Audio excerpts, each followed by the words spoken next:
ભાઈ અને બહેનનો પ્રેમ તો બહુ પવિત્ર છે. કઈ ભાઈની સંપદા કે ભાઈની પાસેથી મને કંઈક પૈસો મળશે, ભાઈ મને કંઈક ઘરેણું લઈ દેશે, ભાઈ મને કપડાની જોડ લઈ દેશે, એના માટે કોઈ બેન ક્યારેય રાખડી નથી બાંધતી. બસ એના માટે તો એક જ વાત હોય છે, એ માગવા માટે નહીં, એ કંઈક આપવા માટે આવી છે. અને આપવા એટલું જ આવી છે કે મારા ભાઈની આયુષ્ય દીર્ઘાયુ બને, મારો ભાઈ બહુ નિરોગી રહે. મારે એક વાત આ દુનિયાને ચોક્કસ કહેવી છે કે જે કોઈ દીકરીને પોતાનો માડી જાયો વીર નથી ને, એને કોઈ દિવસ બાપ મેળું ન મારશો.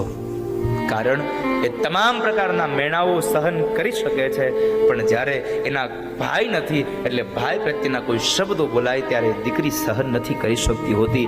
અને મેણા મારીએ ને તો એ મેણા કોઈ દિવસ ભૂલાતા નથી હોતા. આ મેણાની ગાંઠ એના હૃદયમાં લાગી જાય છે. સાહેબ, મેણા ન મારશો.